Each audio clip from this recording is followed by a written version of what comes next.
Hello दोस्तों, कैसे हैं आप सब। आशा करता हूं कि अच्छे होंगे।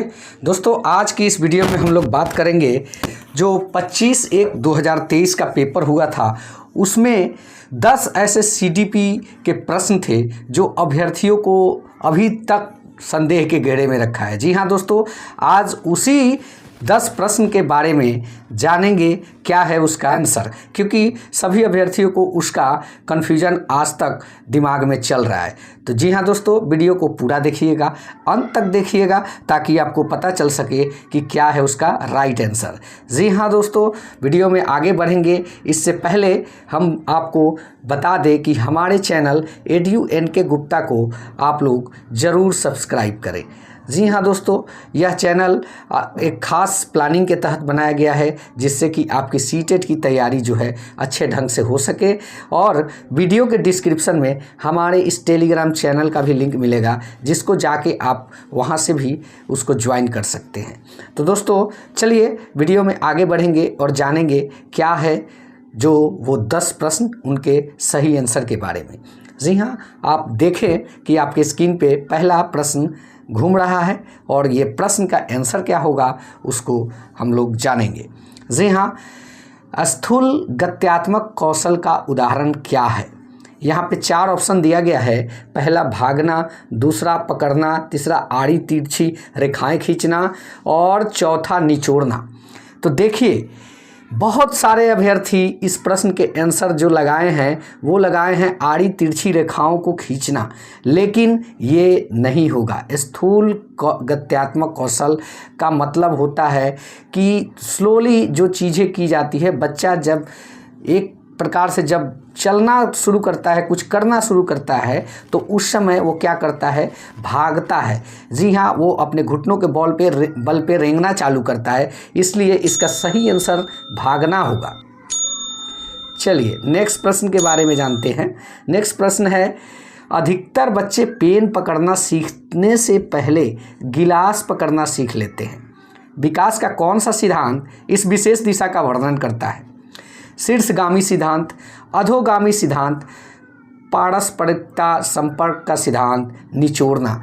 जी हाँ, यहाँ पे जो होगा, अधिकतर बच्चे पेन पकड़ना सीखने से पहले गिलास पकड़ना सीख लेते हैं, तो ये विकास का कौन सा सिद्धांत होगा, ये अधोगामी सिद्धांत होगा। देखिए, विकास चलती है शीर्षगामी के आधार पे, लेकिन यह सिद्धांत जो है आधे ज्ञान की विकास करती है, उसी का सिद्धांत यह होता है, इसलिए इसका सही आंसर अधोगामी सिद्धांत होगा। चलिए नेक्स्ट ऑप्शन के बारे में जानते हैं। नेक्स्ट प्रश्न आपके स्क्रीन पे यह है कि बहुत छोटे बच्चों के लिए निम्न में से कौन सी संस्थाएं समाजीकरण की प्राथमिक संस्थाएं होती है। देखिए, पहला आस पड़ोस और मुद्रक संचार, दूसरा विद्यालय और कानून, सामाजिक नीति और धर्म, परिवार और आस पड़ोस।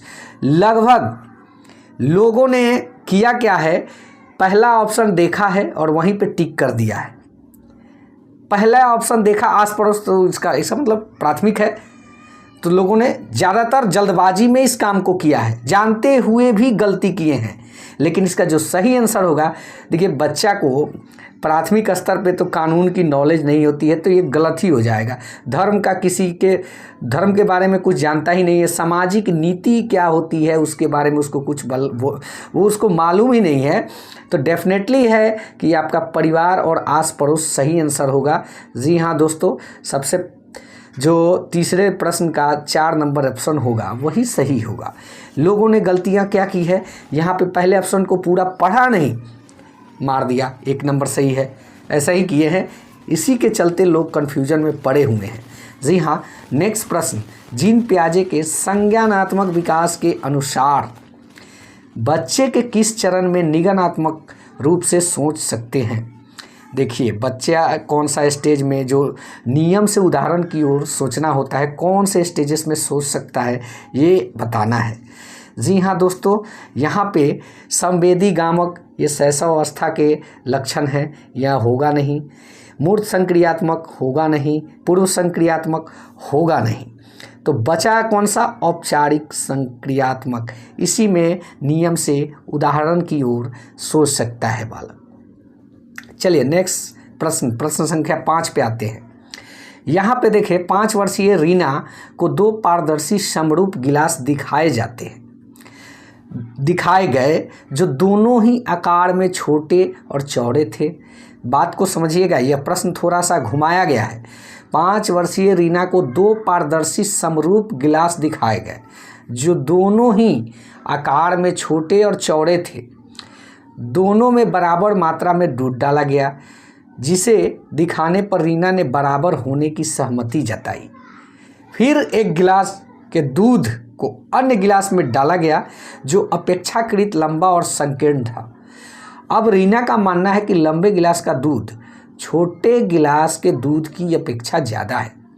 जीन पियाजे के सिद्धांत के अनुसार यह क्या दर्शाता है? अब यहाँ पे आप बताइए कि 2 गिलास पहली अवस्था में जब दिखाई गई तो दोनों का जो साइज़ था बराबर था, लेकिन एक गिलास क्या था, चौड़ा था। दोनों में बराबर दूध डाल के दिखाया गया तो रीना का कहना था कि दोनों बराबर है। लेकिन फिर एक गिलास के दूध को जो लंबा गिलास पतला गिलास उसमें डाल के दिखाया गया एक छोटे गिलास में, तो जो लंबा गिलास था उसके दूध को रीना का कहना था कि इसमें दूध ज़्यादा है, जबकि वो मात्रा में कम हो सकता है। तो ये जीन पियाजे के सिद्धांत के अनुसार यह क्या दर्शाता है? पहला, विकेंद्रीकरण में कठिनाई। दूसरा, जीववादी सोच। तीसरा, लाक्षणिक प्रकार्य।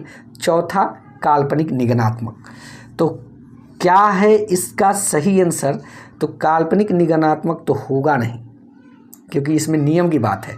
लाक्षणिक प्रकार्य होगा नहीं, जीववादी सोच होगा नहीं, क्योंकि वो स्टेज में ही नहीं है।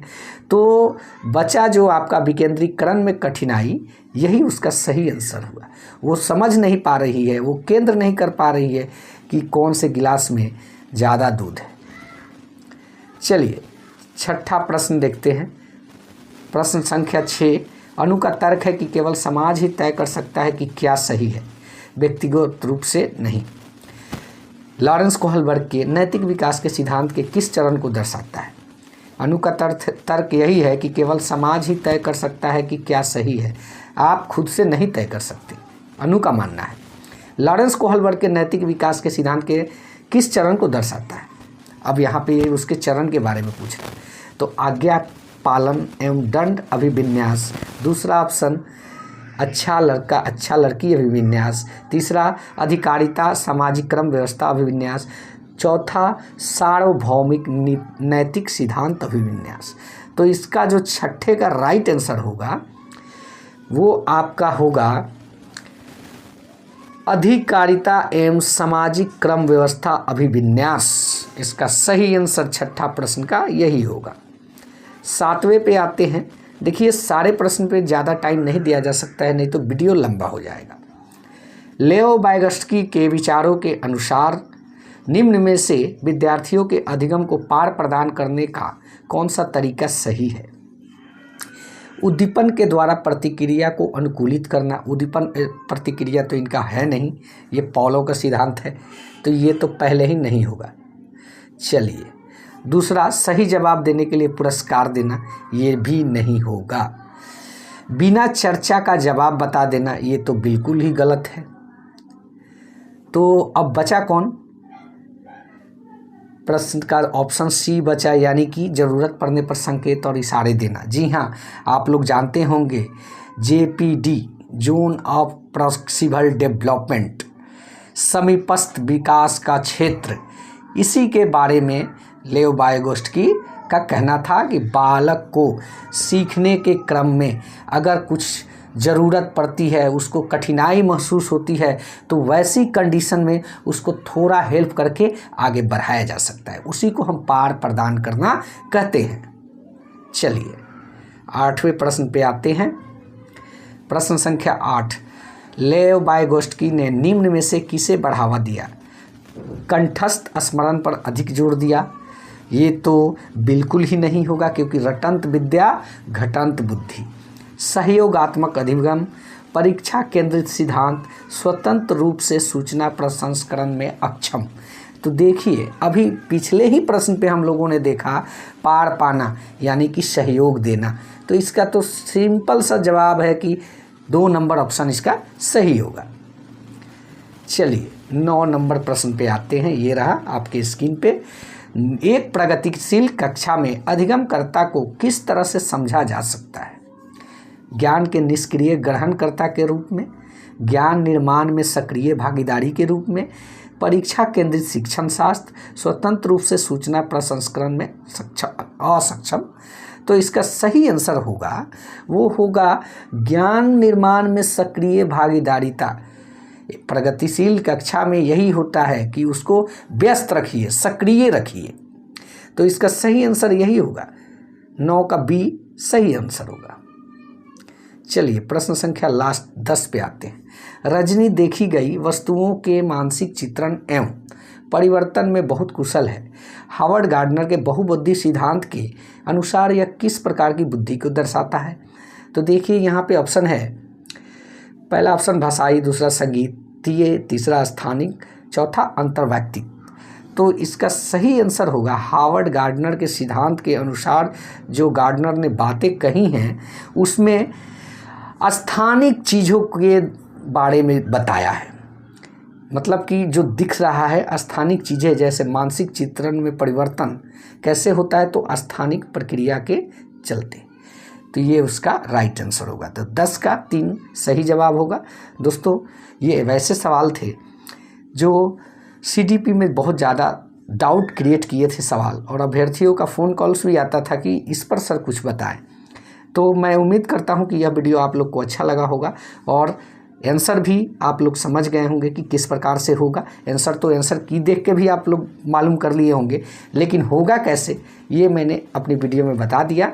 तो दोस्तों वीडियो अच्छा लगा हो तो चैनल को सब्सक्राइब करें और कमेंट के माध्यम से ज़रूर बताएं, ताकि आगे और भी CDP से संबंधित या फिर EVS से संबंधित या फिर हिंदी शिक्षण से संबंधित सारी वीडियो मैं अपने चैनल पर जुलाई महीने से पहले अपलोड धड़ाधड़ चालू कर दूँ।